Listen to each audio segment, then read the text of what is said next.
All right, good evening, ladies and gentlemen, boys and girls. Welcome to Returners Hideout number 326. I'll be waiting, dude. Renault's famous words, Squall's words to Renault, dude. Final Fantasy VIII, we're just about wrapping it up here when it comes to the game titles in the title of the tournaments. But you know what, folks? 9 is on the horizon, and I think that is just apt considering Final Fantasy 9 is a big focus of this next set, dude. I know Dreamlake Oceans 9, 10, that new Moogle Bounty Mayhem or whatever the fuck. Even some cool new 11 art. I mean, there's a lot of neat stuff in this upcoming set. The set, of course, fully spelled in Japanese. We don't quite have the English cards up on the card browser yet. Hopefully, we'll be seeing those soon. And then we'll be able to dig into those together. I know everybody's probably already digging into them and checking the cards out themselves. Oh, thank you so much. Thank you, Joe. Appreciate you, King, for the Subarino. Good luck on your matches tonight. Geez, we have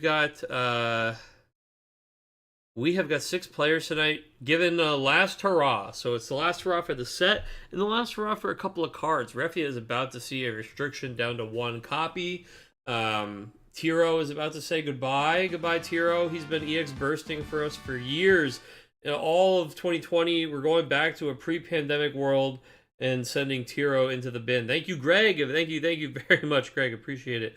Another 15 months, a 14-month streak. This is crazy. Thank you, Greg. I appreciate it. Good luck in your match as well. But yeah, we've got Refia going to 1. Tiro is on his way out. It's Homos on his way out the door. Sure, okay. And Realm on her way out the door. So, will things look that different? I don't think so. We'll see how they look. I mean, new cards always make things look a little different. We're going to see a lot of Warrior of Light 7 cost and Knights and Warriors, I think. A lot of those 3 decks as the comfort picks while people kind of test the waters with some of the other new archetypes and new synergies. Anyway, we've got Brian versus Joe, June versus Greg, and Tyler versus Logan. Let's watch Joe versus Brian. I think Joe will be playing a deck that's very much kind of a tale of this opus. He's been playing a lot of mono ice, a deck that was really not a thing for a long time, and this set, just enough good cards finally kind of push it over the edge, namely Seymour, of course, but there are a couple other just powerful individual cards in Ice over the last few sets.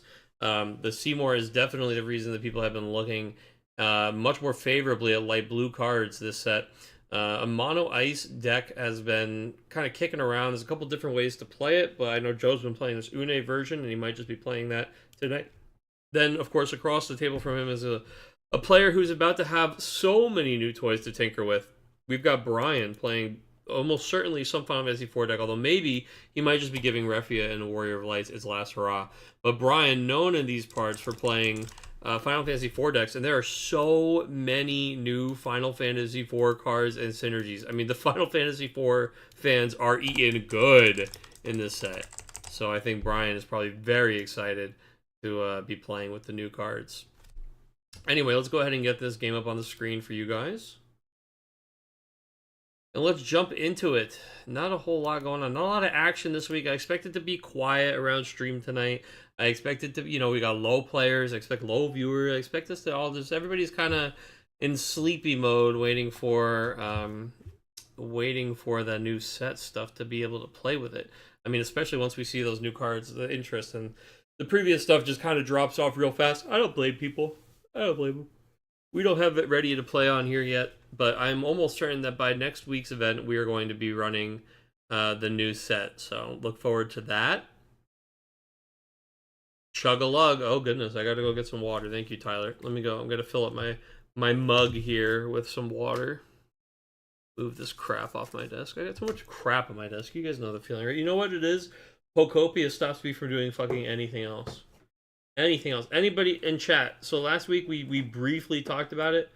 Dude, I had not understood Cloud Islands last week, or I would have been pushing all you guys to join my island. The multiplayer in Pocopia is insane. The fact that they let everybody make their own dedicated server that's just always hosted by them, like, is wild. And the fact that it's like in a vacuum and that you still have all the unlocks that you have from the main game. I don't know. It's just like it's like literally the perfect way to play a game like an Animal Crossing or Minecraft or something with your friends. So of course we do have a returners hideout, Cloud Island. So I'll say that I'm not gonna. I don't know how many times I'm gonna offer up the code to this one because you don't want to get too crazy. But if anybody out there is playing Pokopia and they want to join the Returners Island, we might be accepting applications for for housing. Okay, so here's Knights. He is not playing Mono Ice. He's in fact playing Knights. Laswell has to dull and freeze somebody. Okay, yeah, and before I even got to him, Brian got to them and said, "Hey, who's getting dull and frozen with Laswell? Because you do. Laswell does say choose one forward, dull and freeze it. So, uh, you can't just play a Laswell on an empty board like that. You have to dull freeze your own guy. I mean, even for this reason, I know that we revealed them off the Corella, but it feels pretty bad to play Laswell before your opponent has anything down. Give them a chance to kill it before it even does anything to them. But we are certainly just trying to put Brian on a 2-turn clock. I guess we'll see if that works, right? I mean, he's dead in 2 turns the way it looks right now. And I do see the chugga lug. Sorry, let me go get my water. Well, this game might just be over by the time I get back, dude. You guys will have to watch.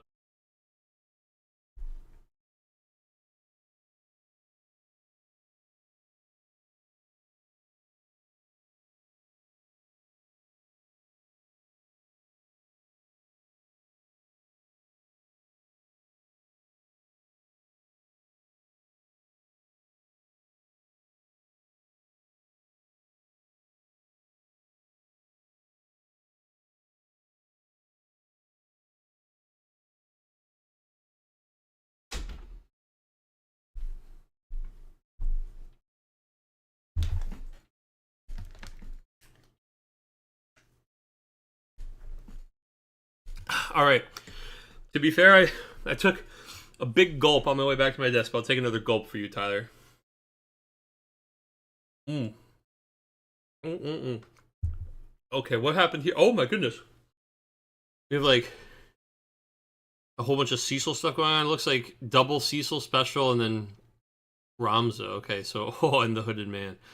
So let's look at this real quick because I missed it. I'm going to turn off auto scroll. So um, we had to deal with this 5-night board. What did Brian do? Brian plays Cecil and he gets a crystal. Then he sees the opponent tries to kill Cecil in response to gaining the crystal so that he can't protect himself. We're using Ramza's tap ability. And then in response, we use Luminous Blast to kill Charlotte, and then we use Luminous Blast again to kill Laswell and pass the turn. Our opponent goes to attack on... Oh, no, we then lose our guy and take the damage. The damage is, bidding Hooded Man, pretty great. Hooded Man lets us go search our deck for a forward... we get back a Final Fantasy 4 forward from the discard pile. Sorry, not search the deck.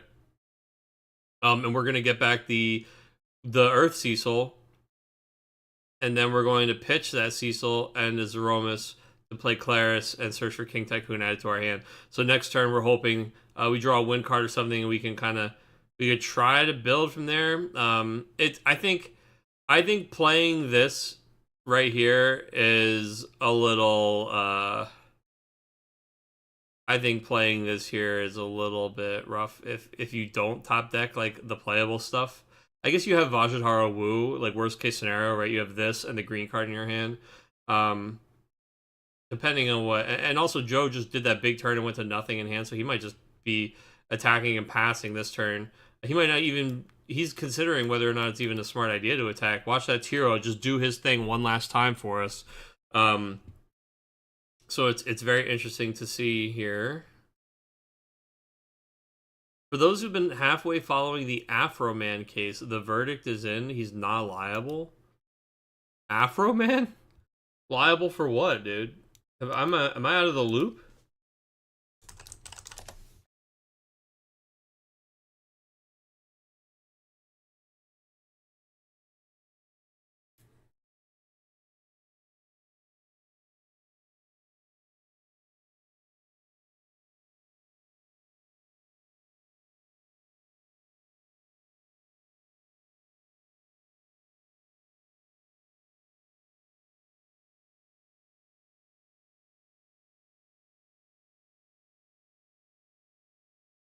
Police sued him for songs he made using footage from when they raided his house. Oh, I remember him making that song.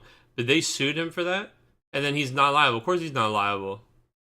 That's funny as hell, though. How about that? Good for him.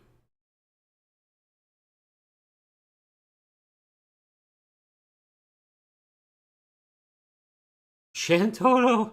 No, dude. Shantoto laughing her way into the discard pot or into the damage zone. Um, is certainly one of the things that gets us out of these scary situations. Beatrix from Limit Break is absolutely correct. Yeah, I bet that too, Mom, and I bet he's crying about that one. A lot of and many greedy gamers just play one. Beatrix is gonna, I mean, because you got the Limit Break one too these days, it makes it really easy to cut down to one. We're eating a big slice of Mama's lemon pound cake tonight. You know it, brother. It's so funny.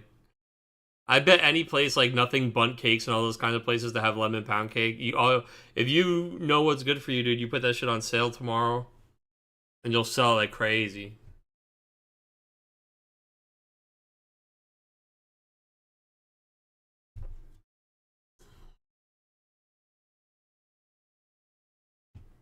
Heck, man, I'm about to just make one. All right. So, we are still in the chokehold here because Knight says he's really powerful. Like Ramza and Beatrix at the least are sitting here on the table as activated effects for us next turn that our opponent has to worry about. Plus the fact that we're just looking at 4 damage, which technically puts him in check. You know, like if he takes 4 damage, he loses. So, Brian's got to figure out how to get out of this. Only 3 cards in his hand. And this is kind of the problem of the Knights just punching you in the face like that so early. And this is almost why I think the turn when he hit this hooded man, I think he needed to not play Claris. Like I get it. You're thinking to yourself like play the backups to start to kind of get set up, but I think you just needed to be able to afford a Toto of either type or just like something big. Because the problem is you play Claris, you get 1 CP here and you get 1 back to your hand. But I think we should have just kept. Yeah, I mean Vajradar Wu is an option. I think if we do this, we get back to Cecil and we have Cecil, Claris, King Tycoon, and the next turn we draw 2 cards. I mean, I don't know, man. It's all bad. It's all really so bad to have to answer that many guys that fast in a deck that's trying to set up. It's almost one of those like Shantoto or busts, right? Like getting the backup down, I guess, helps them curve into Toto, or even the other one. They both cost odd because of the kicker on the Limit Break Toto, but I don't know. It did open. We talked about how it opened Vajrar Wu for him, and so that's maybe worth it. He kills. Who's he kill with Big V? The Gawain. Unfortunately, he can't kill the Beatrix. So if he's able to just play a knight, which I mean, the chances of him being able to just play a knight are very low because he has 2 cards in his hand. But trust me, oops, top deck Ice and Laswell or Ice and Charlotte can happen very easily. 1 CV Agrius, but it looks like he might have gotten away with it, or he would be windmill slamming it.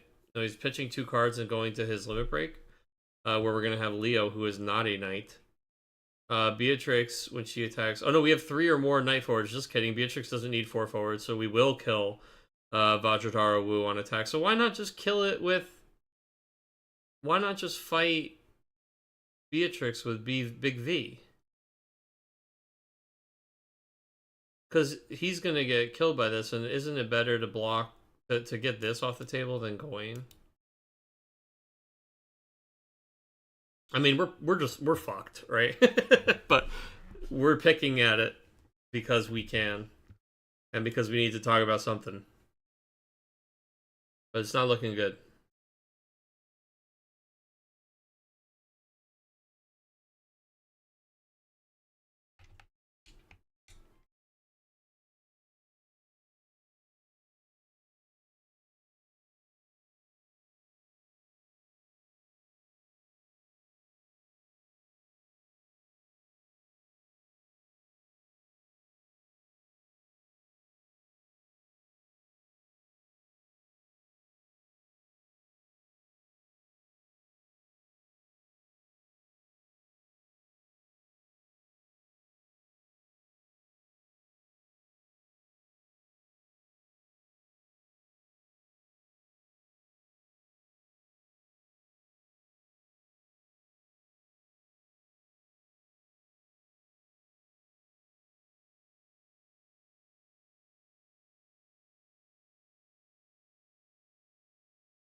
Luna Prea, dude. I mean, if anything's gonna get you out, dude. I mean, we barely survive. We hit a Rosa. We don't get to draw the card.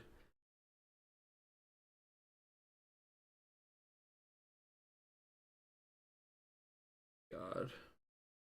Leviathan is not quite it, man. I mean, what we put, we get rid of the Beatrix. It's effectively a kill at least. Um, and we don't want to put a card back in his hand. I mean, the Ramza is also scary because the Ramza is gonna potentially turn two guys sideways. So, but getting rid of Beatrix keeps him underneath the Ramza count. So that means Ramza and Beatrix, or sorry, Ramza and Corella by themselves, with one card in hand, very, very unlikely. I don't know that there's any way we're going to be able to play out enough to kill them. So Brett Hywen asking me what's for dinner on the YouTube side. What's for dinner, man? I don't know. I haven't figured that out yet. We haven't eaten dinner tonight. I sit here with a liquid dinner and no plan. Kind of just wound up being 7 o'clock all of a sudden. Looks like it's gonna be 3 rounds though. You know, nice and easy. So I'll have plenty of time to get to solve that one.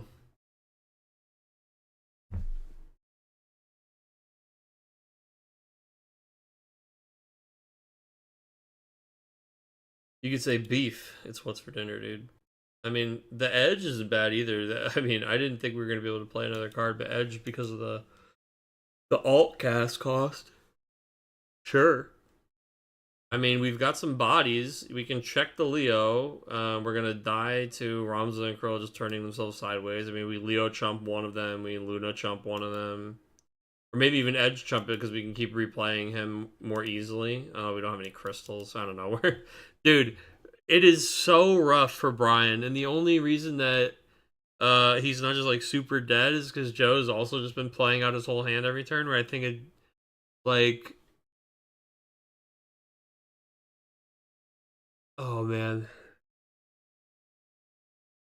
yeah. I mean, this is the thing, right? Is because we have to block, we can't take any more damage. Joe's able to just turn things sideways. I mean, Ramza and Curl are removal every turn now. We're just going to wipe the board, right? We effectively wipe the board with 1 CP Agrius because she bounces the chumper, and now we just turn everything sideways, and boom, then Leo comes in for the last point of damage and scores, man. I mean, this is just what happens. Knights comes down like this, and if you're this deck, if you're the Earth deck, and you don't have Shantoto or something like that, that when they go all in, I mean, he dumped his whole hand. He even played the Laswell to freeze his own guy just to have so many dudes. Like, I mean, when they go that ham, it's kind of like wipe or bust. All right, we are going to go to another table here.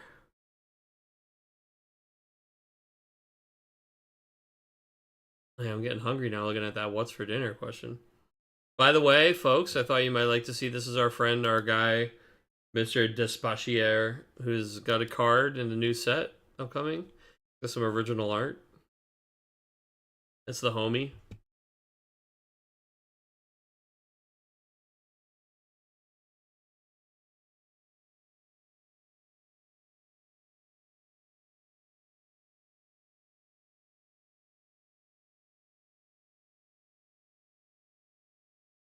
All right.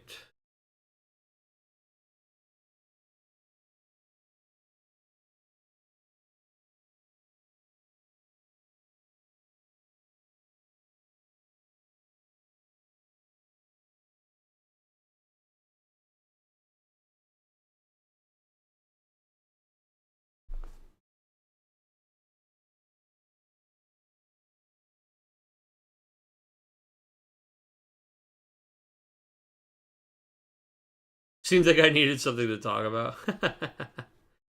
No, you're good. I mean, hey, it's there's a lot of the same going on the table, you know what I'm saying?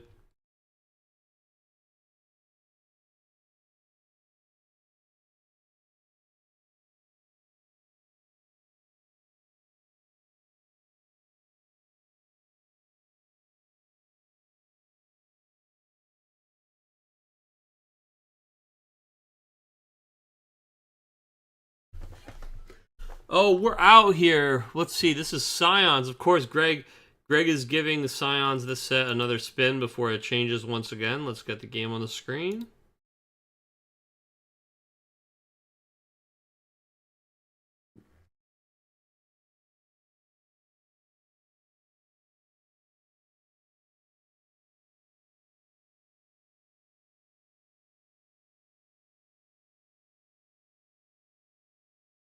Knights be doing Knights things, that's for sure. Misplayed on turn one. I mean, I'll tell you what, you you sure put him in check on turn one. Like, you know that like 4-move checkmate thing that people can do, like the rookie mate or whatever. It's like one of those. You're like, all right, you ready to lose? Game's over. Okay, looks like we've got, I don't know what's going on the other side too. Maybe the game is over and they're just showing cards. I think maybe they're just talking through the idea of the deck, and this match is concluded already. Scions looks like it kind of smashed its way through. And Greg is an absolute beast on Silence, so you gotta watch out for that guy. Alright, so we're switching tables again here. Let me actually, maybe I should check results before I keep flipping around the tables, huh? No, okay, so those two, yeah, they did report, so we're going to table 3 now.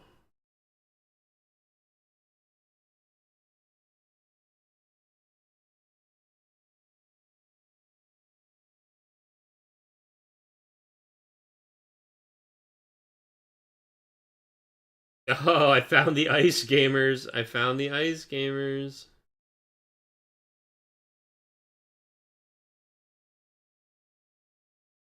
So Logan is doing a ice water with Realm before she goes away. I know, dude. I've always liked this ice water stuff with Realm. I never felt like it quite got there until like maybe this set or the previous set.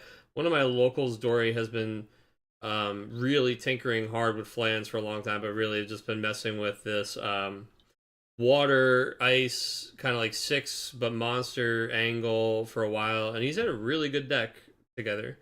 um I think that he's like shied away from playing it at the few events he's had an opportunity to this set or recently, and I think it was a really neat deck. I wish that he had played it at the Winter Cup. But oh, he's saying yep, GG Tyler here. Yeah, so we get to see it here from Logan, and I do get to see Flan, who is our spoiler from Opus 19. And you know that I love monsters that are free forwards. All right, so all the results are in for round 1, so we are going to the next round, and you guys get to see the Spatiere again. Our new Final Fantasy 11 backup with that gorgeous full art.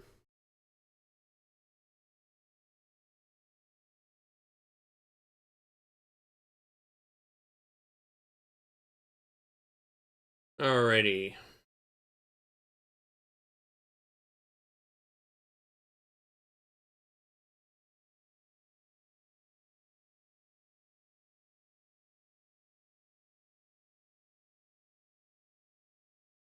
So recapping our results here. Table 1, we had Joe take a 7-0 over Brian. Table 2, we had Greg take a 7-1 over June. In table 3, we had Logan take a 7-3 over Tyler. I'll tell you what, guys. Anybody out there playing Slay the Spire 2? I've been playing a lot of Slay the Spire 2 and playing the multiplayer with some of my TCG homies. Oh my god, the co-op is so fun. It's so good.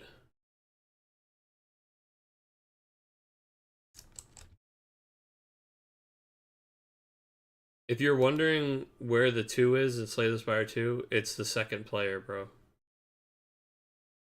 Alright. Pairings are going up.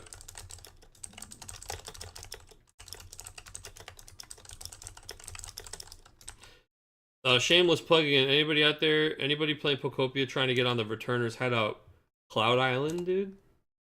You let me know. Pairings up for round 2 time will begin at, oh man, it's 7:32. You know I like the 5s and 0s.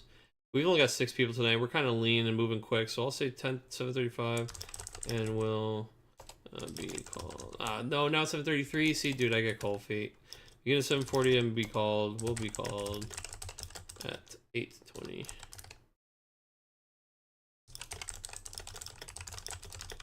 I think everybody just appreciates when shit's on the 5s and 0s, dude. We don't want to be calling time at like 33. Makes it easy to remember. 740, 820, begin when ready, pairings. There you go. And it's like, hey, Snugsy, did you just give them like 6 or 7 extra minutes in the round? Yeah, well, guess what? Some of them still won't finish on time, so. You know, it all comes out in the wash or something like that. The 6-second chugga. Oh, goodness. All right, here we go.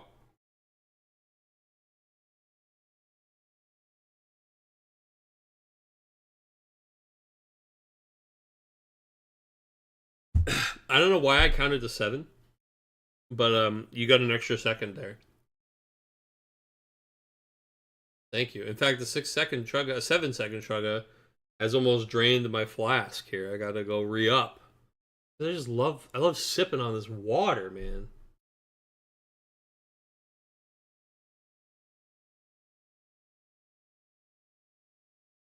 Brent, what are you having for dinner?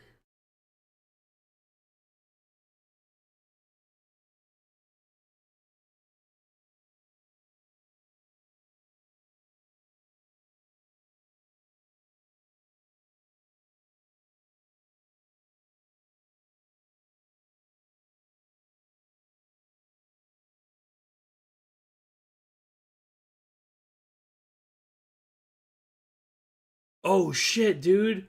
We got an announcement about organized play right before we started stream. Hello, North American TCG players. We apologize for the delay on the North American Region 2026 competitive season announcement. We are actively working on the details and expect to share the details in the next few weeks. We appreciate your continued enthusiasm for the game. Yeah, I mean, I guess their plan is to communicate it in March, man, but it's probably going to start at the end of April. It's really not a lot of time um to get shit sorted, man. But it is what it is.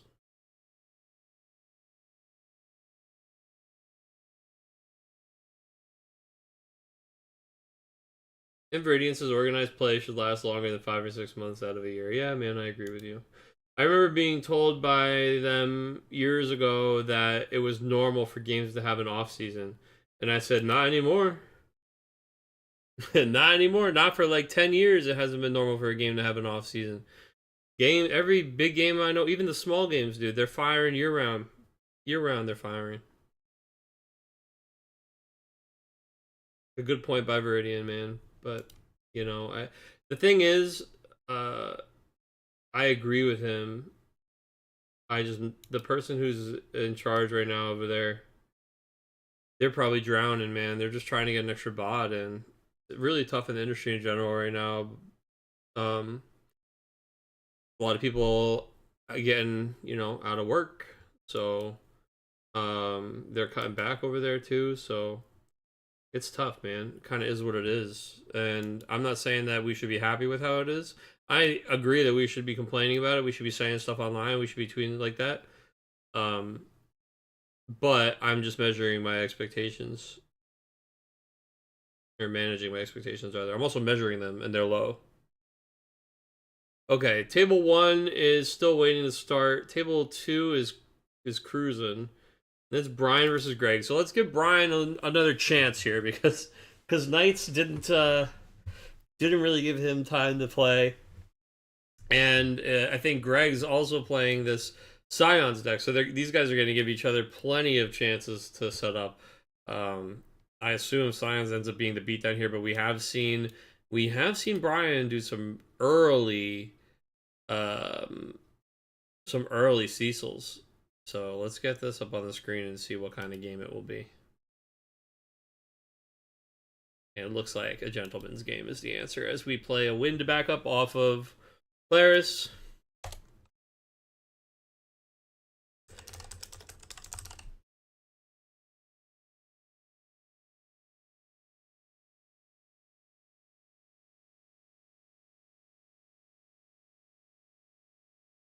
All right, Brian, this is your redemption arc, or at least a chance to play a real game.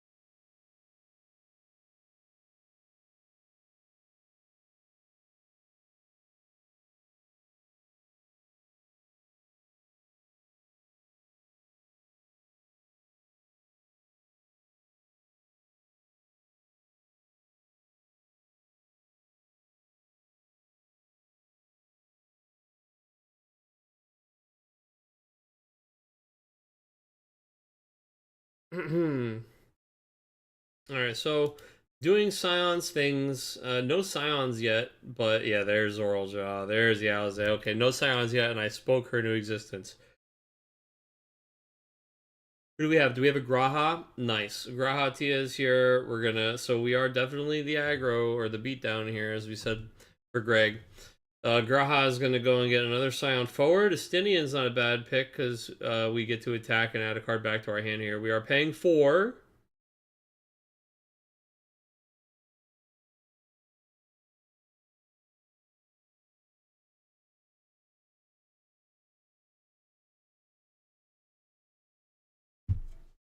And it is Estinian. He's going to come down, add a forward in our break zone to our hand. He's going to attack. And he's going to get to add back this Alize, which is really nice. I like that a lot because, oh, god damn, Brian, dude. You're getting, if you only have one of these backup totals in the list, we're getting Giga Punish tonight. And I almost guarantee there's only one. He's got to be feeling some kind of way. Even the pause there has to be both of them like laughing about this in chat right now and talking about his previous game. Yeah, Brian literally types in chat, I can never catch a break. It's so funny, man. Poor, where are those Tiros? Where are the Tiros? All right. How do you? Oh, RBX Sire. Good morning. How are you doing today? It's good to see you.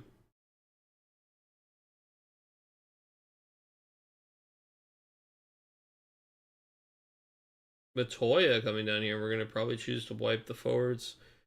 We do have to pay 4 for that. We're pitching Warrior of Light, who can be any color. It's Aromas. So Warrior of Light for 2 Earth, Aromas for 2 multi, and then, well, not multi, but 2, colorless. Breaking all forwards. This is exactly why Greg put another Alize in his hand, though, right? To just reload. The thing is, this is good for Brian, because if he just reloads, it's going to be almost his whole hand, right? Tap, pitch, play Alize, get back Graha, then pitch, get Estinian, attack, add one of these back to hand. Maybe he even adds another Alize back to his hand again, right? But he's down to 1 card in hand.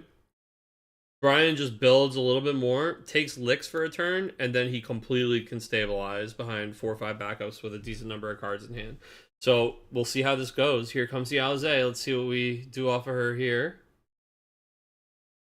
Alize right into this Y'shtola might not be a horrible idea if we're trying to just kind of like hedge. But if we want to go all in and say make him have it, yeah, here's a Gra. How much are we paying? Probably 4. Yeah, going all in.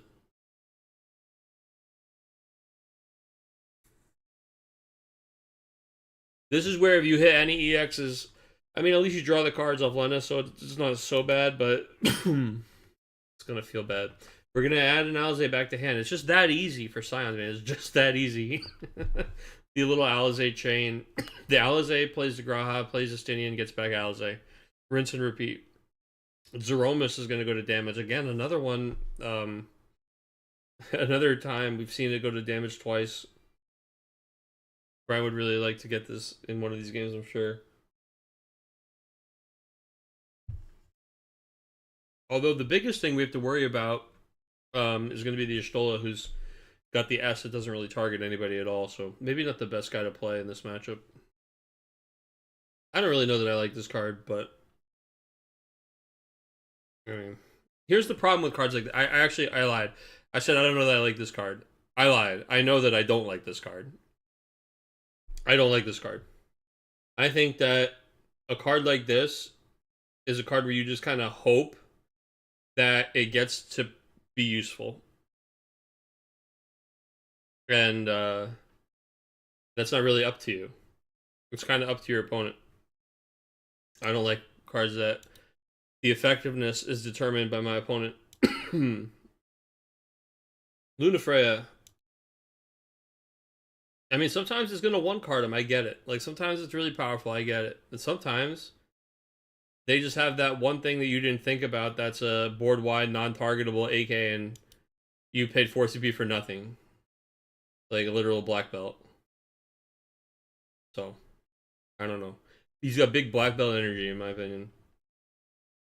Hooded Man is the only hit. Are we going to take the Hooded Man, or are we going to take something else? I mean, there's some juicy things there, like the one Yuna we could snag. It looks like we're thinking about it.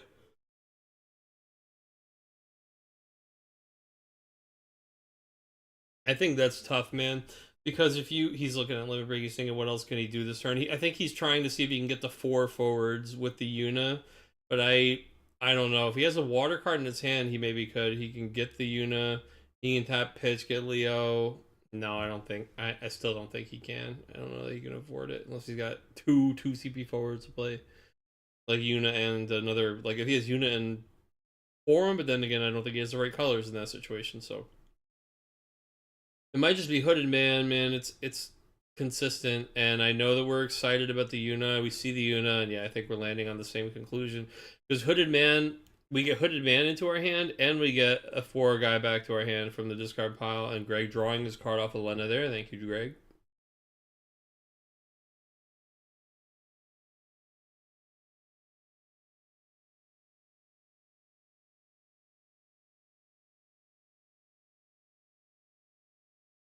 Edge comes down.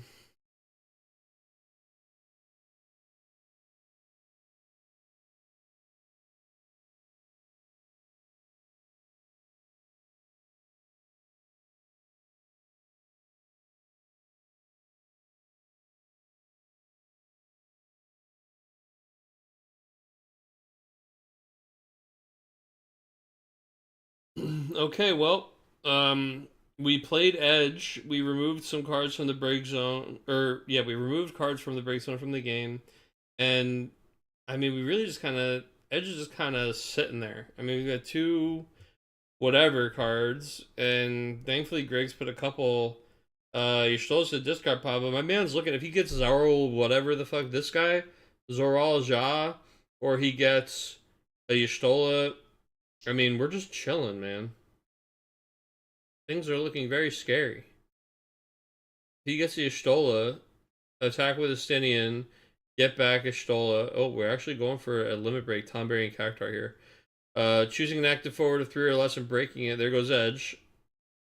Oh, actually, we're going to... Yeah, no, sorry, yeah. So we're going to break Edge, and then a water forward entered the field. So Alize is going to dull Lunafreya. I mean, just really powerful stuff going on there with Alize. As always, we often forget that she has that second ability, too. Synergizes so well with the multi-element lightning. Attacking with Estinian, adding Estinian back to our hand, and dealing damage. It's Miwa to damage this time.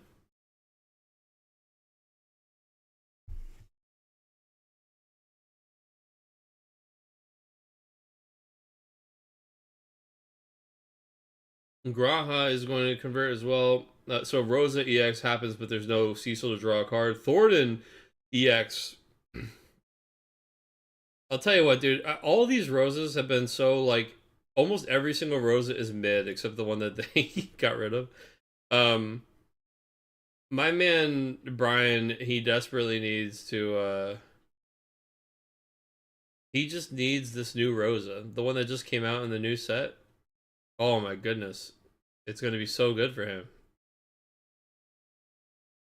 The new Rosa is sick. All the new Final Fantasy IV stuff is sick. I can't wait to see what Brian's cooking the first week. with all the Final Fantasy 4 cards that they added. And the art on them is awesome. Plus, we get a functionally identical Sid Paladina, except he's an Earth. Like, hello? I'm interested. Yes, I was checking the interested box.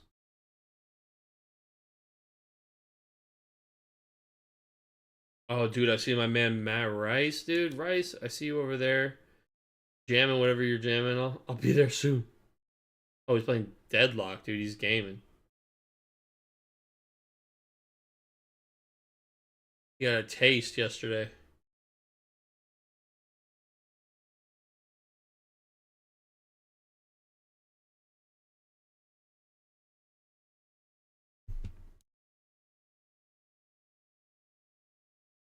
You love Deadlock? I could not get into it, man. I literally looked at the list of characters and I was like, how is this like a hero shooter where I just don't give a fuck about playing any hero? I'm like, every single one of these people looks so wildly disinteresting to me. It's like there's not a single character I want to play. I don't understand. I was like, surely I don't think I've ever felt that way about a game before. And then I played like 2 rounds. I was like, I don't even know. Like, I don't have some. No one is speaking to me. Not like no friends are talking to me. As in, like no character was like I was just wasn't vibing. And I was like, all right, I just bounced right off it. Honestly, maybe I need to try it again. And maybe I need to try it again with a group, or after they like polish it a little bit or something. But I bounced straight off of that, man. I thought I would really like it.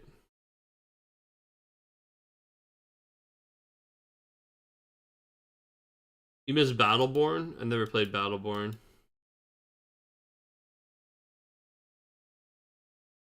You run it down with the Necromancer lady. Yeah, I'm telling you, my experience with that was so flash in the pan. I don't quite remember who the people are. That's part of the problem. No one did. It came out when Overwatch did and died on arrival. Oh, well, that's the problem. Overwatch, dude. I don't think that I looked up. I think I started playing Overwatch in 2016 when it came out, and then I came up for air. Was it 2016? Was it 2014? God damn it. It came out earlier in 2016, didn't it? When did Overwatch release? 2016. Okay. It was 2016. So, dude, that game, man. I started playing that game when it came out, and I think I came up for air like 2 years later. Like I didn't even look for something else to play for years. I was playing it on PC and console. I was double dipping, dude. I was going crazy, man. I loved that game. Then they ruined it.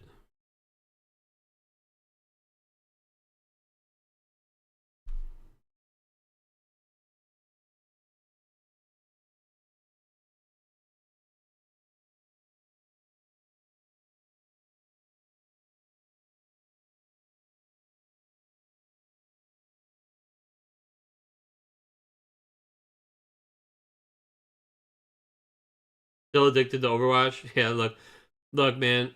There was a series of horrible decisions that I just don't jive with, dude. So first they ruined everything by making it roll lock. Fuck that.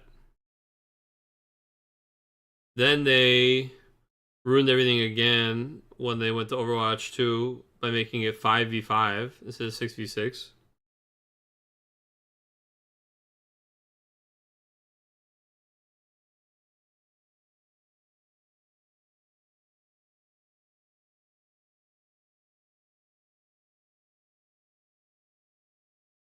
Overwatch 2 is just such a fumble, dude. What a huge mistake. Completely fucked the whole thing up.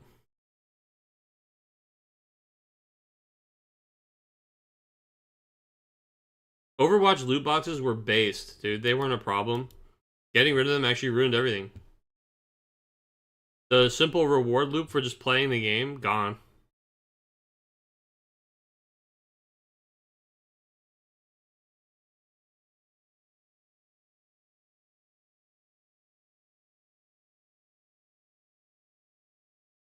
Yeah, right. So what's that say, right? So they realized that there's such a stigma around how much they fucked everything up Do they have to change the name back to basically hide it? How about you just change the game back? Like, let's start there. Because if you change the game back, but you leave the fucking number on it, like, maybe I'd try it. But you left the game fucked up, and then you changed the number. That doesn't do anything for me.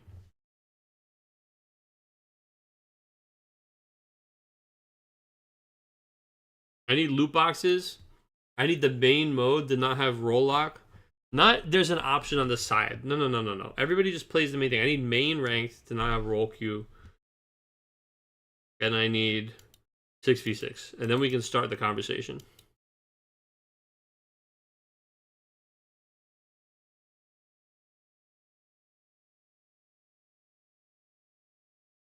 Until then, I'm busy, Overwatch, okay? I'm busy. I'm playing Final Fantasy TCG right now.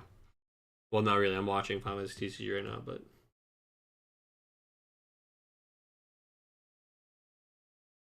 I'm sure as shit not watching the Overwatch League, you know what I'm saying?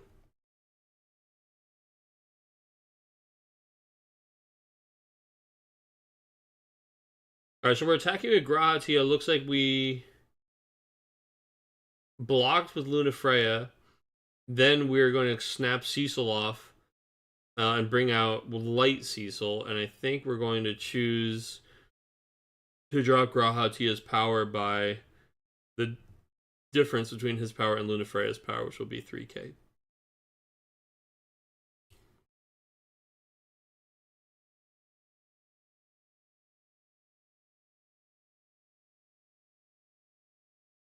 They brought back loot boxes in 66. The loot boxes are exactly the same, dude. You get like the currency and you can buy all the stuff and nothing is cash shopped.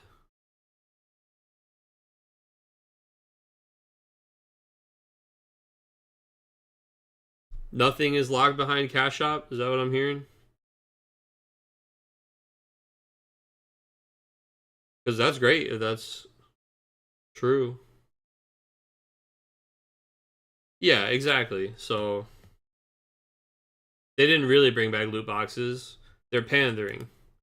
I don't mean like technically check the box. I mean I need the old loot boxes back, and that means the whole loot system surrounding them.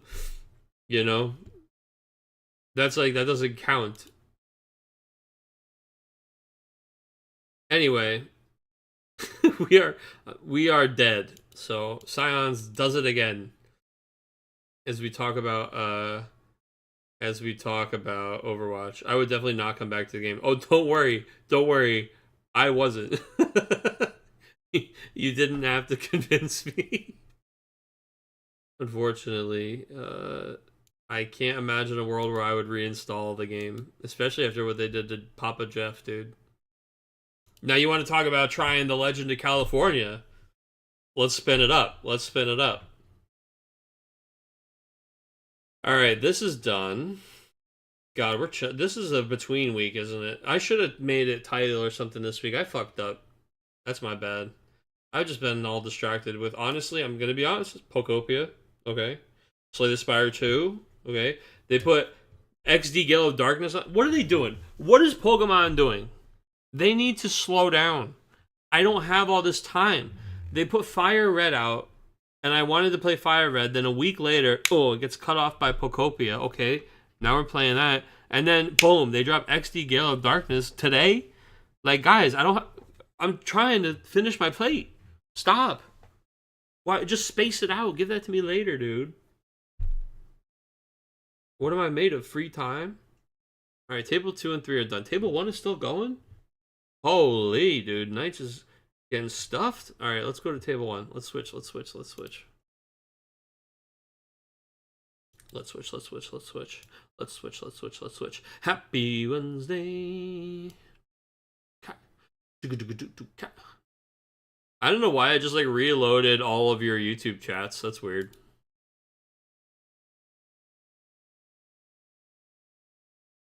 Oh, multi-stream. You're so quirky. Oh, and the Vanadil cam is gone?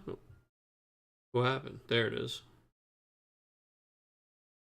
How else can anybody see our friend Despachier. Oh, and there's a Mithra named Hawaii next to me. Hello, Hawaii. Kawaii, Hawaii.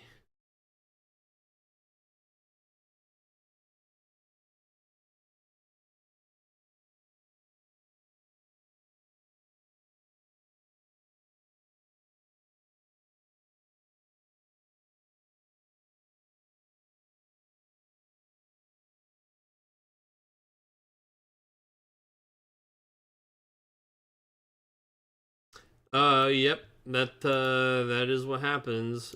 Knights versus the monsters deck. All right, let's get the game up on the screen. Uh, yeah, that's what happens. They get out the Witch of the Fens and the Malbros, and they just start picking all the guys apart.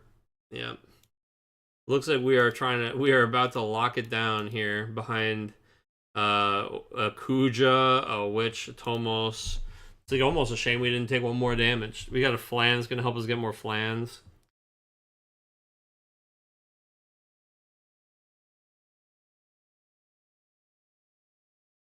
Ebony for Sid Waffle will certainly here. Yep, it is Sid Waffle. Even though there's almost no EXs and Knights, still just such a good backup. And 2-drop ice backup. We like 2-drop ice backups. Got to get in the last week of Realm. Hey, I hear that. I hear that. Trust me, I've been playing Realm since Opus 11, man. I get it. I get it. I guess that's part of the problem. I don't know. I don't think it's a problem, but sure.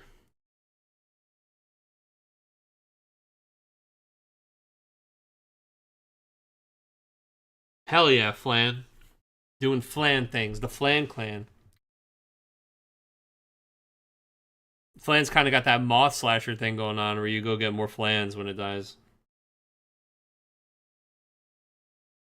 The Flan with a plan, that's right. A flan, a plan, a canal. Flanema.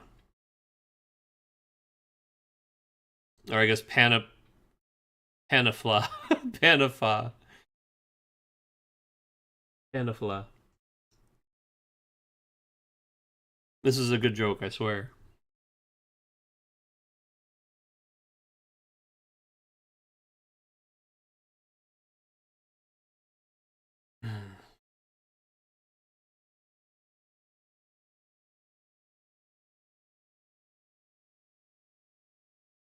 I guess it would be Panelfa, because it has to say flan backward. Panelfa. It does kind of sound like a grass Pokemon, dude. Don't even get me, dude. Ugh. Guys, Pokopia is like insane. I can't believe that they didn't put this out earlier than now. Like cozy Pokemon game is wild. This is it's also like because Nintendo didn't make it, it's like way better. I know that's not always true, but like the multiplayer functionality is so full featured. It's incredible. And Nintendo would never.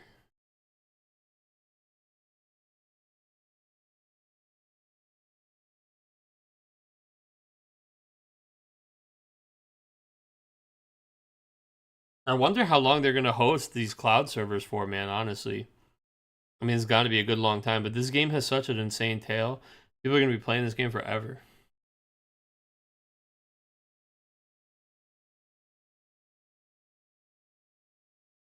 All right, so we played 1 CP Agrius, which actually is getting a ton of value because Garland's on the field, right? So for 1 CP, we're going to try to bounce Witch of the Fens back to hand and kill the Realm with 5k from Garland. I mean, 1 CP remove 2 of your forwards is a pretty great rate. We are going to flan the Agrius and use the flan ability to get a flan back to our hand.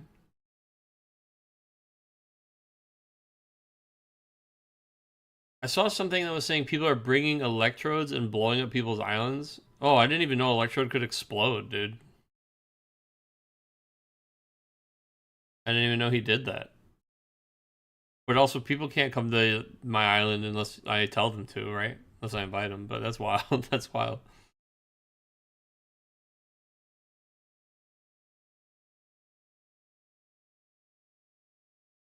An electrode cannon? What the fuck? I have no idea about that, dude. That sounds wild.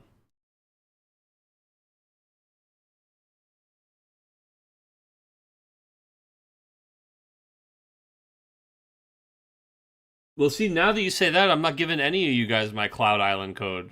I don't want anybody to fucking electrode cannon my Pokemon town.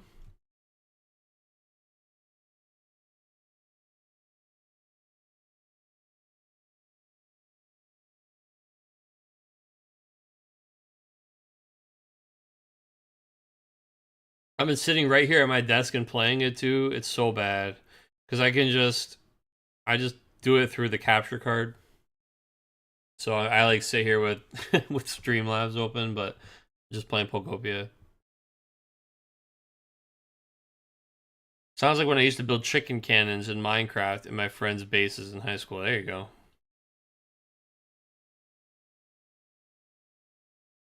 I don't think Minecraft existed when I was in school.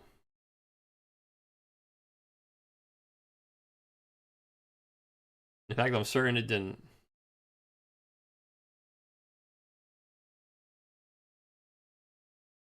Beatrix and Laswell. That's not a bad combo.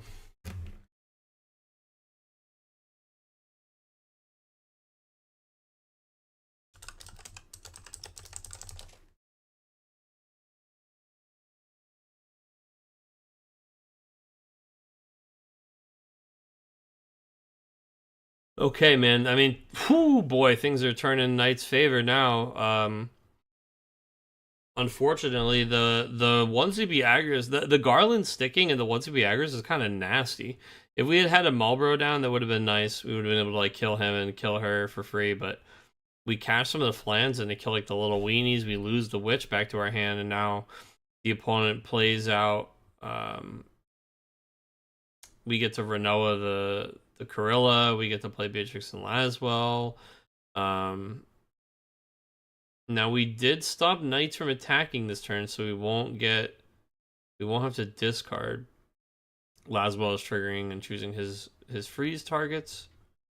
I mean maybe going to 3. I know losing the card is one thing, but going to 3 wouldn't be the worst, just because we have the Atomos can undo the backups that he's freezing here. I guess he could have chosen Atomos, though, if Atomos was able to turn it forward with the Laswell Dull Freeze. So we've got a Seymour. We're just gonna go for it here. We're ripping Seymour. We're gonna say Dull Freeze these two characters and discard the last card in your hand, probably. So what's interesting here is we identify, like, because we were able to Dull Freeze 2 characters last turn with Kuja triggers, and because the opponent only has 1 card in hand, we're like, actually, I'm just gonna play Seymour. Dull Freeze 2 of your guys, take that card in your hand, put you in top deck mode here. Laswell is here. Beatrix is already on the table. So you can't limit break the Beatrix Knight, and you don't have enough cards to limit break the Heretical Knight Garland. So there's actually a pretty good chance he can't play that he can't play these guys. Oh no, never mind. Sorry. Duh, he can make it cost less. I was like, he can't afford it, but he's just going to do it because he's going to activate Beatrix's action ability. So he has the ice card in his hand. So he says Beatrix for the ability here. It says B. Oop, where'd he go? Zoop, zoop, zoop. Yeah, he says B right there. And has actually Charlotte and Laswell in hand. Interesting that we could have jammed the Charlotte, but I think this is better. Because now we're gonna get the attack, and we do push him to 3 though, and not freezing this is an interesting choice, right? Isn't this like, this is a big,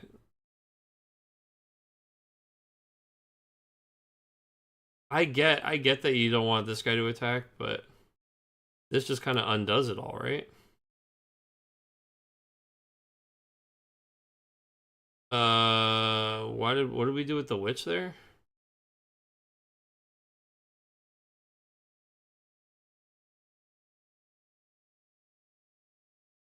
Oh, he discarded a card at the end. Sorry, he was showing it. He was dragging it to the table to show what he was discarding. Yeah, so we're just gonna go right to combat and activate Atomos and attack. It's weird that we're swinging him into this. Oh wait, no. Yeah, he's gonna. No, he's not letting him block it. He's casting. Holy shit! 5 CP Valfor. Opus 1 Legend Valfor. putting all of the Knights cards back in their hand. I mean, we're going to re-roll a Ramza, but we're basically just resetting. We're saying, okay, stop everything. Stop right there and go again. How cool. We got, because this guy can tap for wind too. Oh my goodness. Jesus. That's pretty neat, man. I mean, yeah, because he's hoping to have a lot of forward or monsters, do that to remove all the blockers, and then swing out, I guess. But instead, we're just seeing this like random, like, what's he gonna do to get through this turn, and then just fucking down 4. I just opened the stream doing Opus 1 Valvor. What is happening? I mean, brother, that's a great question. I can't believe. So we didn't play Laswell first? Wait, we didn't play Lazzy before this? He got put back in our hand. Did we not have any other ice card? Because we just pitched to. No, we had the Renoa.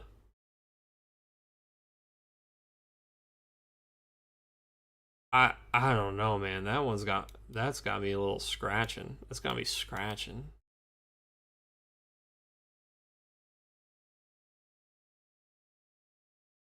Sample. All right, so we Corilla out the Charlotte, who says that our opponent can't use action abilities. I mean, that's pretty fucking crippling.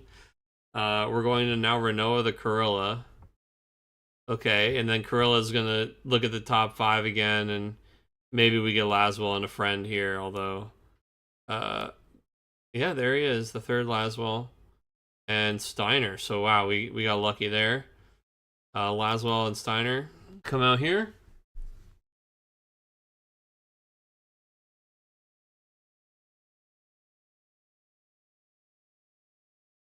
Yeah, I guess never punished, right? Never punished. These guys come out here. We're gonna dual freeze the same 2 backups to keep the wind down and to keep the water locked up. Yeah. Wow, things are starting to look really bad for Logan. As cool as that was.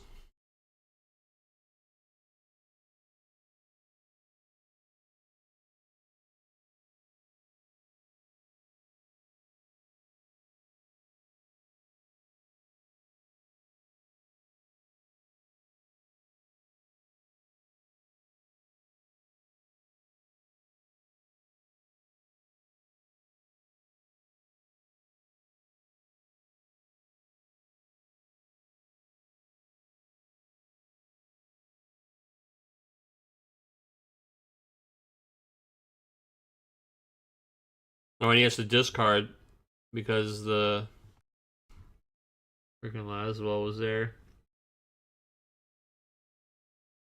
All right, we're playing Seymour again, paying 1, dual freezing 2 things, and passing the turn.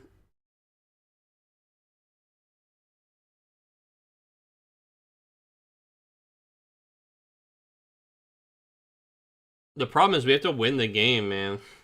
And the Knights player is in a way better position to do it. In fact, they just need to play some Knights. It's just that easy.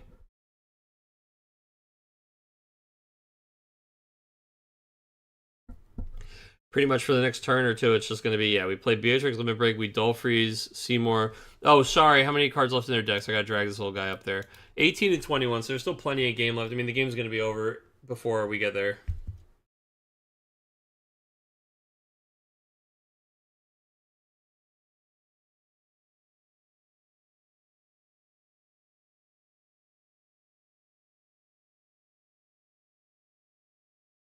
It's not so much when I say he's got to win that he's running out of deck. It's more just like he's got to get through this and like start dealing damage somehow without getting like attacked. You know, I just don't know where that comes from. I don't know where that comes from, man. We need like Shinryu yesterday.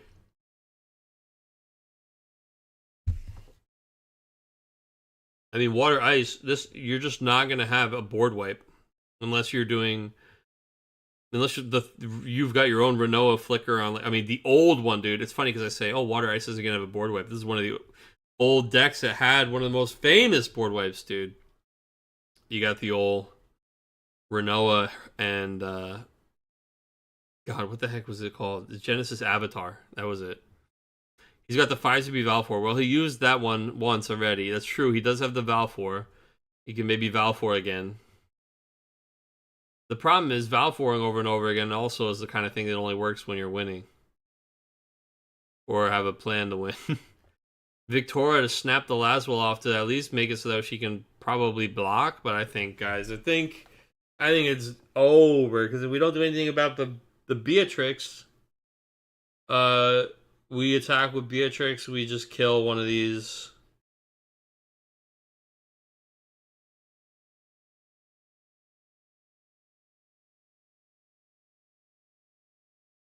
I mean, Zalera does remove forwards, right? But the problem is Zalera is not a real wipe, and when you're losing this bad, you need a real wipe. Like, just killing some of the things that he has dull isn't enough. You need to kill, like, this active Beatrix is an insane threat. The fact that she's just attacking next turn and killing something is kind of wild. I mean, we're going to try to stop that from happening, yeah, so we're going to kill one of them and freeze the other one and pass. And now Joe might actually not be able to play a knight here. I mean, there's not very many not very many water knights that you play that aren't on the field that cost 3 or less. You got the Agrius maybe. If we top deck the Agrius, it's just kind of hilarious. Yeah, everybody's saying yeah, Agrius for the top rope. Yeah, there's not many, and by not many I mean there's one that's not in play. Looks like I think we'd be slamming it if we had the Agrius.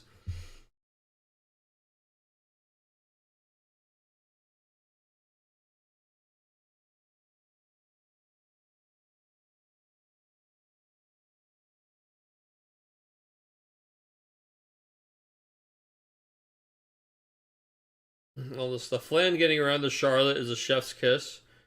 Oh yeah, dude. Charlotte says forwards can't use action abilities, but of course Flan is not a forward.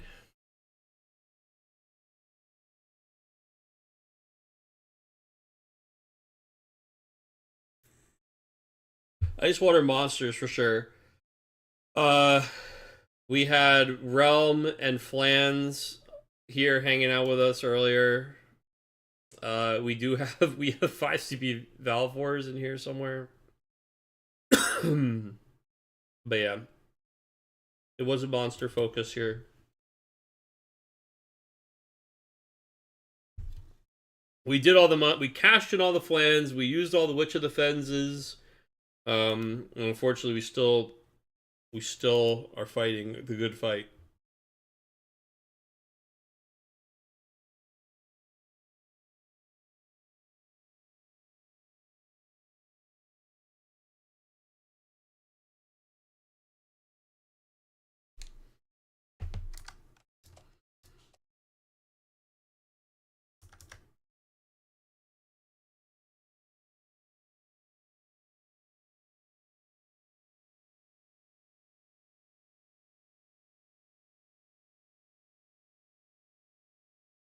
He's just waiting to hard cast the Ifrit as that was going on. Maybe, dude. Maybe, just maybe.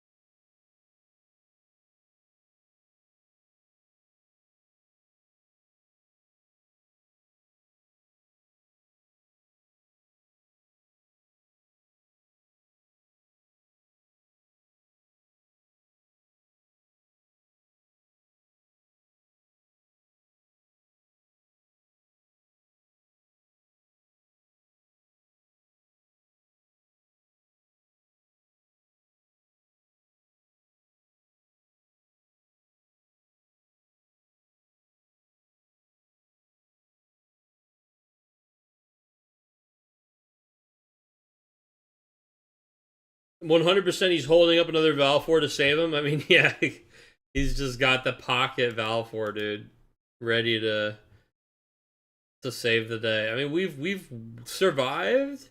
The Victoria Serge's turn, like him still having access to that pretty strong. The fact that we were able to get the Seymour to stick around and now we're like resolving it and we're the one with 4 cards in our hand, like this is actually we might have just enough time to squeak a win here, man, but it's gonna be scary and it's gonna be close. Especially considering we're sitting at 6 damage ourselves. But there's just no haste in ice, right? And did we see a Miwa the other game? I don't remember. Somebody had a Miwa, but I don't remember who.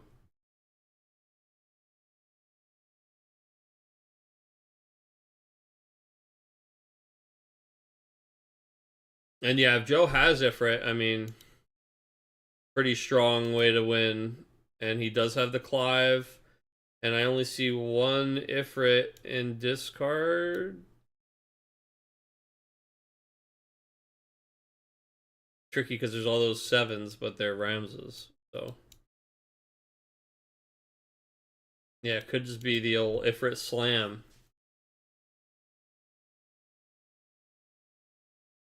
I'm so certain he has Valvor in hand. Yeah, man, I'll tell you. Because he hasn't. Has he pitched the Atomos? There's Clive. Because I think he's held ever since. Remember when he activated Atomos and he Valvored it all back to his hand? Oh no, he did discard it immediately after. I was like, if he's been holding that the whole time, Giga Brain. So he has the win. Because this, I mean, I see the target thing is just sitting on these guys. I know the Moogle can tap for win, but I'm saying he's been having these things get frozen a lot. Like if his opponent did have a way to take this out for a turn and then the Ifrit the next turn, but you know we can't. It's just not in the cards. I mean we're priming, so it's Valfor time. Ifrit's gonna come down and he's gonna blast Seymour. He's gonna attempt to blast Seymour, and then we're all gonna say hello to Valfor.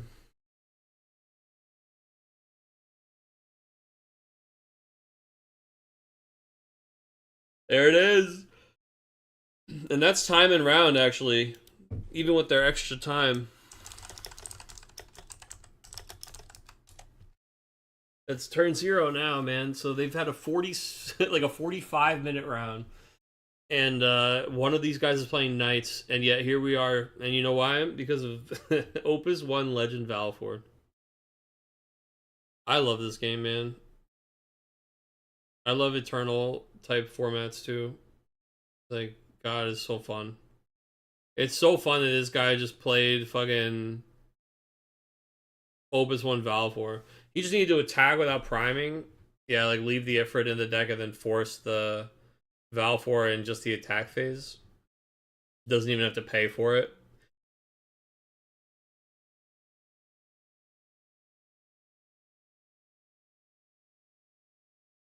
Were all these guys dull, right? There was not even any blockers up?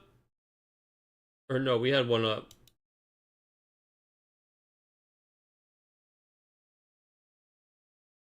Because he just did it just to try to do the Seymour, I think, like, not expecting a second Valfor. Because, yeah, you're right, that, like, just attack and force it, and then keep the Gawain in your hand. Larsa is going to get frozen by Seymour, and we're going to lose a card here. Still, I mean, maybe a Valfor number 3, dude, because I'll tell you, we're still one Ifrit away from a really bad time.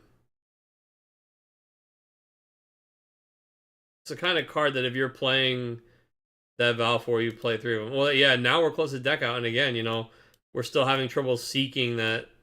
Like, how are we going to deal this 7 damage? We're going to play... Seymour right now hits for 4. So you figure, we've got 2 turns left. Seymour attacks 2 more times and we don't win, which means we must play another guy and stick him. There's a guy that we stick. Now, but you got to watch out for this guy because it's a mandatory trigger.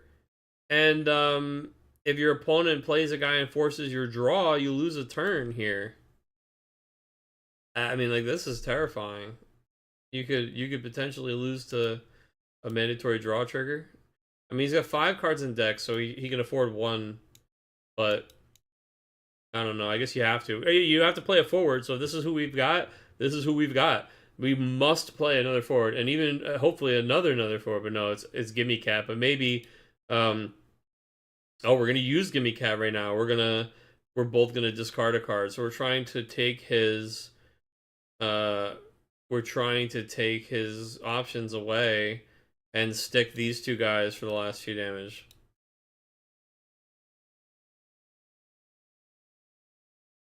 Is there any good reason to play Nox Suzaku over Wall 7 besides subjective reasons?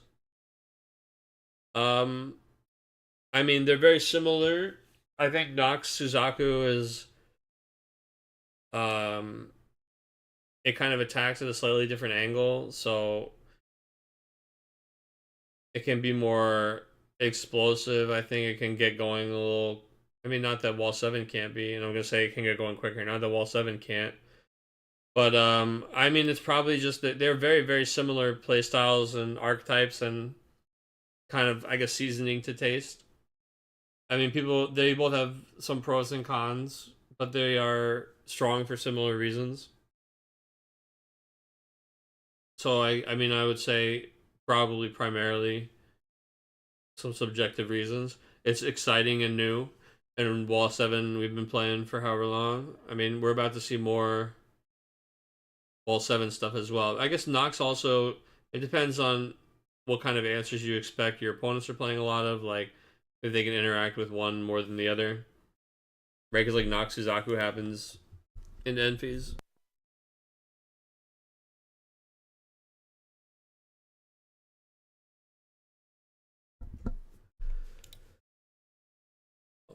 Alarm, no thank you.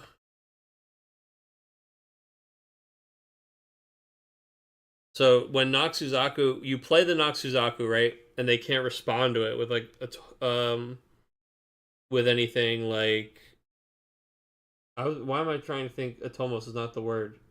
Oh my god, Amaterasu. I'm like sitting here like Ama. Um they can't Ama it because this happens in end phase. So that's a nice thing, right? And then you play off the top of the deck, so it avoids a little bit more like the if the opponent has break zone hate, but uh it can't protect itself. I got a ping in the judge channel, thank you guys. Oh, judge call. A judge call. I? What? No, you guys didn't do this to me, bro.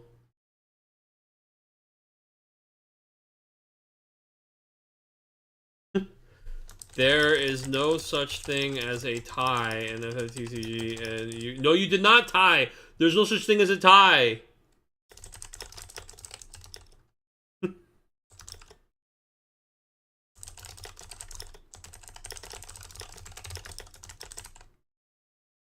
You guys want that?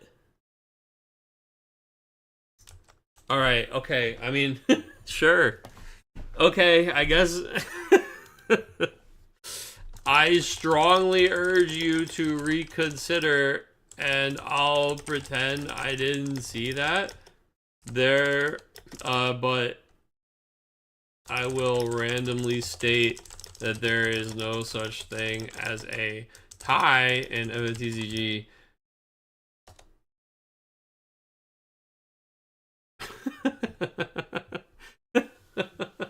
Fine double loss.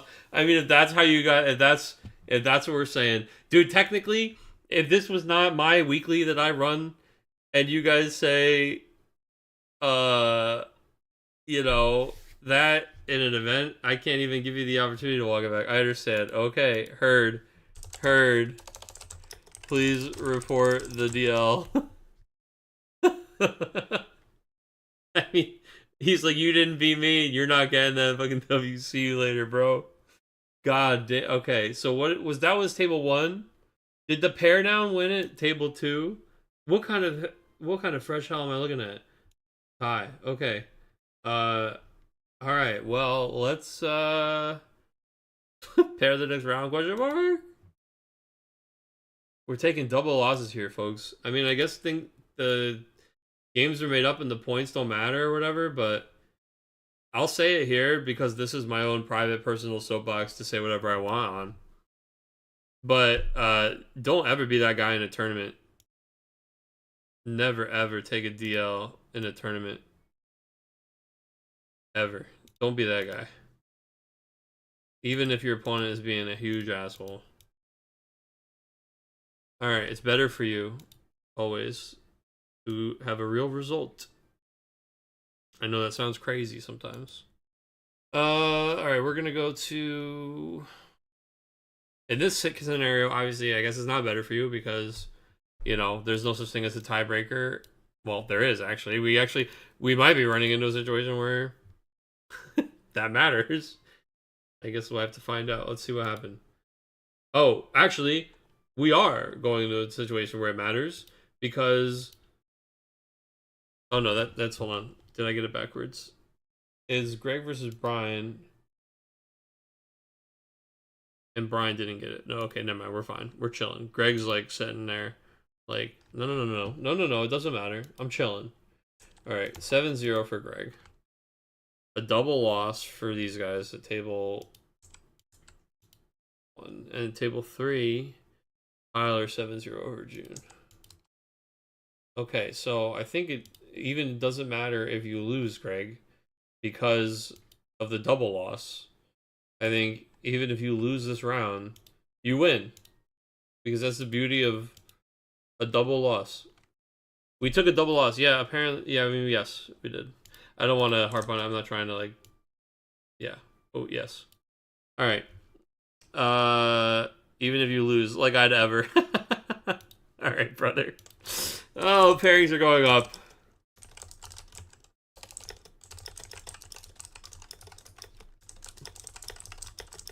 $8.35. 9.15.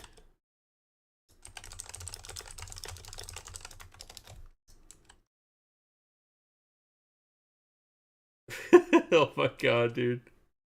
You guys, please. Wait, it's a joke, it's a joke, it's a joke. I was doing a bit. I heard it. I heard it. Oh, Lord. Okay, let's close this out.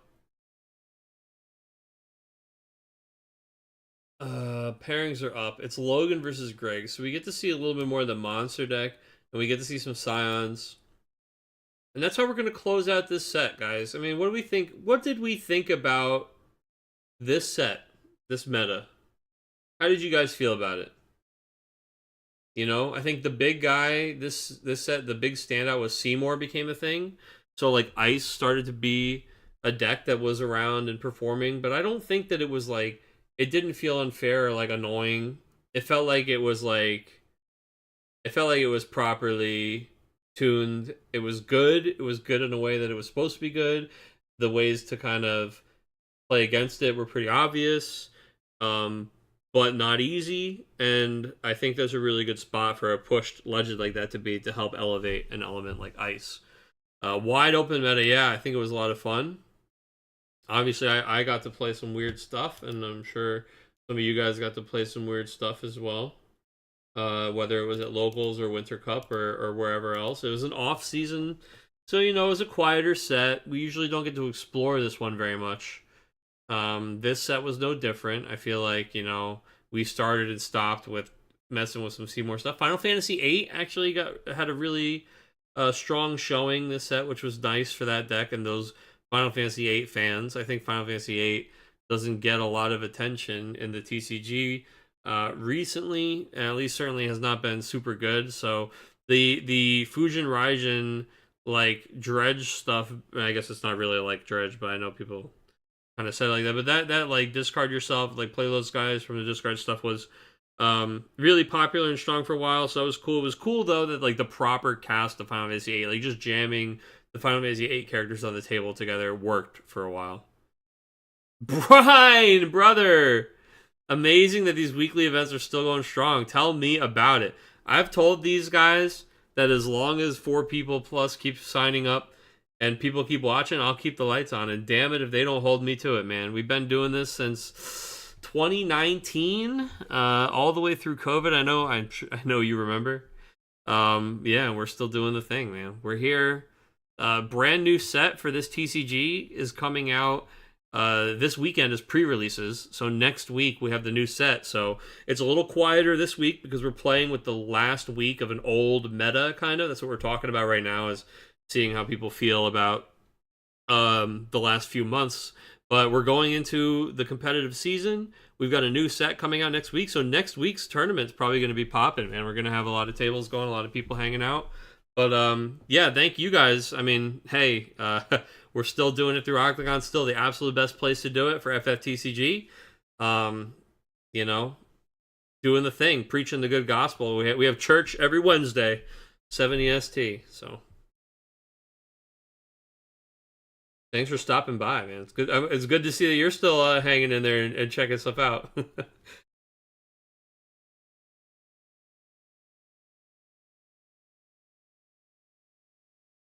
And thank you and the guys over at Octagon for everything, really, man. Yeah, every Wednesday night. Every Wednesday night we're doing the thing. We really never really miss one unless it's like a holiday. All right, we are going to the finals, folks. Let's get the game on the screen and the games on the screen, so let's get the names on the screen. We've got Greg piloting his signature Final Fantasy XIV Scions deck, and he is playing against Logan, who has been known for playing all kinds of different things to great success here on the weekly. But this week is playing something a little different. He's playing not just a Water Ice Monsters deck, but he's playing a Water Ice Monsters deck with Opus 1 Valfor in it. So speaking about things that have been going for many years, yes, maybe the stream has been going since 2019, but Valfor has been a playable card since 2017, and I don't think that he has seen any play in a number of years except for the F5 format. But seeing him in this deck and seeing him get played tonight was a lot of fun. So it'll be interesting to see if Logan can use that to his advantage against Scions, which is a deck that goes wide. Greg getting the ability to see that Valfor in the earlier games by tuning into stream after his game was over is definitely going to be something that kind of is helpful context for him here, and now he'll know to avoid playing into it. Now he has a way better deck though to get Val forward, because not only does he have so many forwards that have really powerful enter triggers, so having all of his forwards returned to his hand, not so bad, right? Because when he replays the guys, they get these really good effects, but also because he has so many, he has like haste on a couple guys, so Valfor is not actually the time stop defensive spell that it is in some of these other matchups. Speaking of, we're going right for it. So we play Astinian out here. Let's get Astinian comes out. He's going to have haste this turn, and we're basically daring Kuja, double dog daring Kuja to dull him right now. Alize comes in and plays the Alphano from the discard pile. He's going to search our deck for a character and add it to our hand. We're just searching for the Yogg Rosh. Now, Yogg Rosh is a really great search off Alphano here. This is probably a one-of in Greg's deck. Hold on, I gotta turn off auto-scroll so I can look at him. So this is probably a one-of in Greg's deck. But because, again, another card that's been seeing play since 2017, since Opus 1, Yogg Rosh has a wonderful text. Summons or abilities of the opponent must choose him if possible. So in decks that are playing Ice and they're dulling, freezing characters, Yogg Rosh just kind of tanks all of those effects on himself. So it's really, really powerful thing to search out this early against a deck that's doing so much dull freezing. I'm trying to see if Kuja is forwards or characters. He is, all of his text is forwards, thankfully. So Yogg Rosh being a backup won't interfere too much with what Kuja is doing here, but it will be annoying for some of these other freeze effects. What happened? I heard there was a double loss. That's what happened. There was a double loss. That's all. The players just decided they tied. But there are no ties in Final Fantasy TCG. I reminded them, and they said we tied. Also, what's going on, brother? It's been a minute. It's good to see you. I am doing well. How are you? Mr. Xavier. Captain Bosch himself.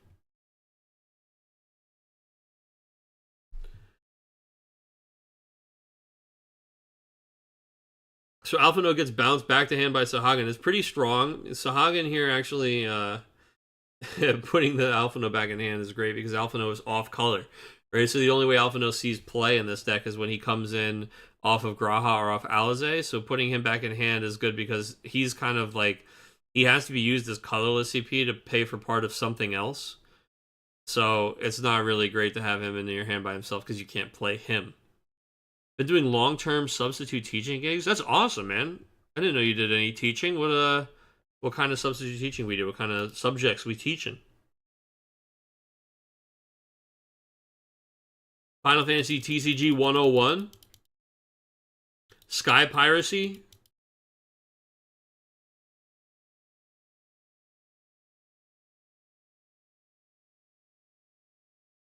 We do in grade school. Let me tell you, there is nothing better than being the cool substitute in grade school, man. I loved the cool subs.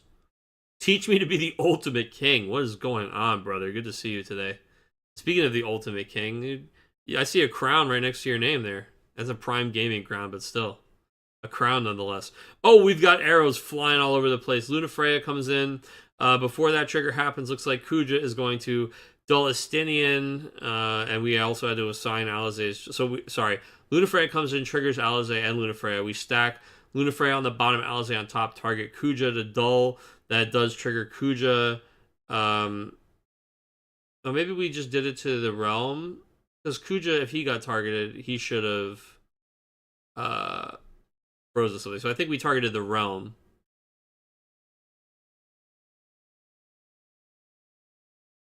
I do anything K-12 in the district, but long-term assignments have been for band. First for high school and second for middle school. Dude, I love that. I absolutely love that.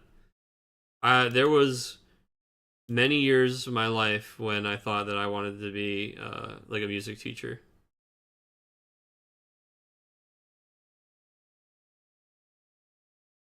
I went pretty far down that path, actually. But life had other plans, dude. Thancred is going to go ahead and snap off Kuja, who's going to freeze Estinian on his way out the door. Thancred, of course, he's just a boy, man. When he sees enough scions and he needs to see four, he includes himself. Alice, Estinian, Urianger, and Thancred. Everybody knows them well. And it's going to go ahead and snap Kuja off, send him flying back to the limit break pile where he belongs. And we're going to connect with Alize for a Larsa going to damage. What did I play? I played clarinet all through school. I did a specialized jazz clarinet by the time we got through college. But, I mean, now, I mean, I play a little bit of everything now. I mean, I have played out. God, it's crazy getting old, guys. You, like, have lived multiple lives. 2 lifetimes ago, I used to play out all the time, like twice a week. I was in a couple different bands over the years. I literally have drummed in bands. I played bass guitar in bands. We've done it all. I was in a band one time where our gimmick was that we would switch instruments between songs. So like we would just get up in between the songs and change who was playing what. That was a lot of fun. But I don't play anything anymore, man. I'll tell you what. I play a different kind of keyboard these days. You did trombone and tuba? Dude, they loved you. They loved you. They hated me. I was the annoying guy playing Zelda music on his clarinet all the time. They loved you. Damn, the trombone players were gods because there's none of you. Middle brass, man, a good mid brass, low brass player. Whoo, baby. You're the king, man. Unappreciated section and so necessary. So necessary. Meanwhile, I was a mid appreciated section, and I mean, I guess necessary, but there's fucking a zillion of me, dude. They don't need me. That was part of the problem in college.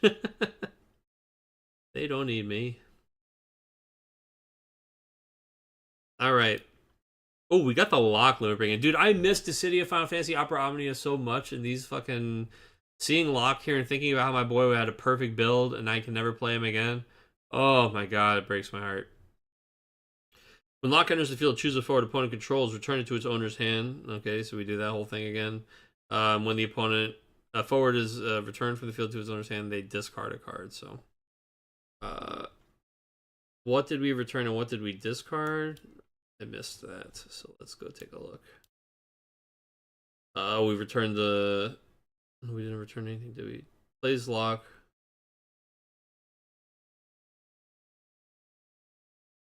Oh, Thancred went back to hand. Interesting. And then he did decide to discard the Thancred.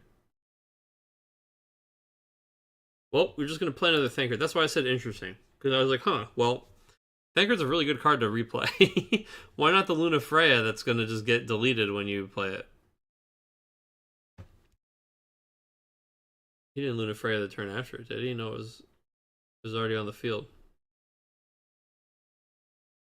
We had 4 trombones and 1 tuba across all ensembles. Okay, we had 0 trombones until like my senior year, and we had 2. Everybody's desperate for the trombones, man. The horn players, the trombones, especially. I think trombone is like the one that you kind of like need the most. That's missing most frequently. Maybe, you know what, honestly, I hope that trombone hero went at least some way to inspiring some amount of youth to pick up the trombone instead.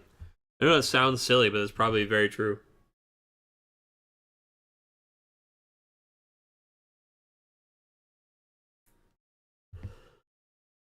Oh boy, he's showing the Valfours, but unfortunately it's too late. He has 2 Valfor and not enough CP to cast it.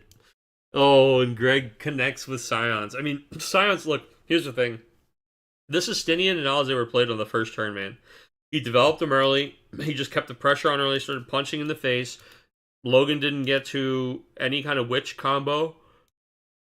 Sitting on the Valfours, it just didn't get going for him, man. And this is a really consistent and punishing deck to play against.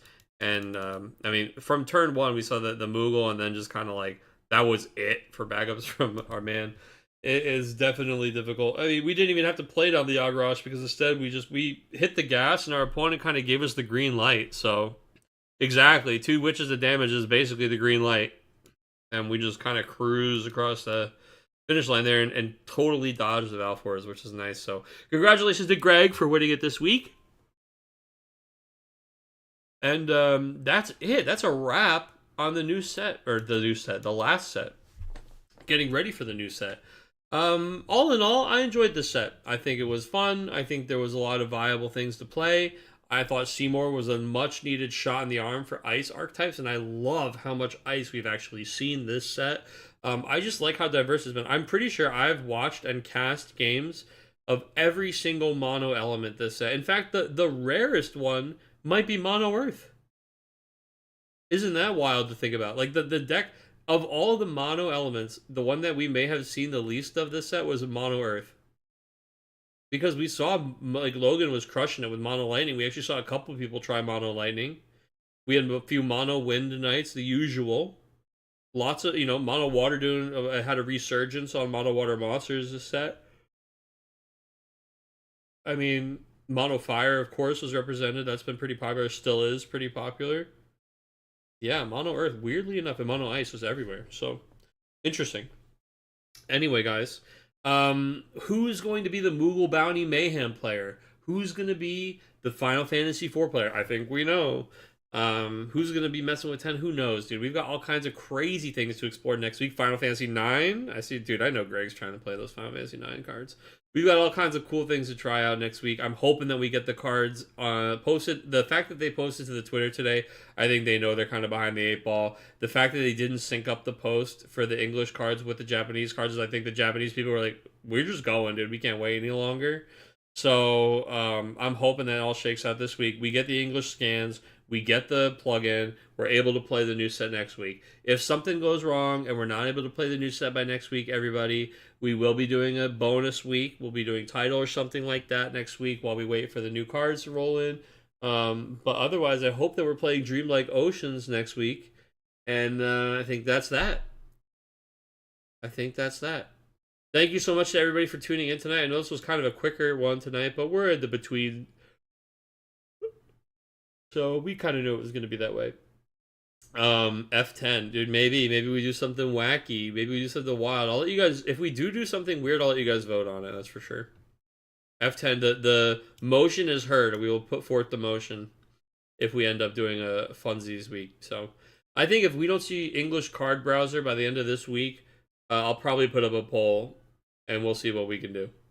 All right, everybody. Thank you so much for tuning in tonight. I will see you next week, hopefully for the new set with all kinds of new stuff. Congratulations again to Greg for taking it this week with Scions. Shout outs to Brian for stopping by tonight and the Octagon guys. Thank you so much for all that you do. And that's it for us, guys. We'll see you next week. Toodles. Bye-bye. Ta-ta.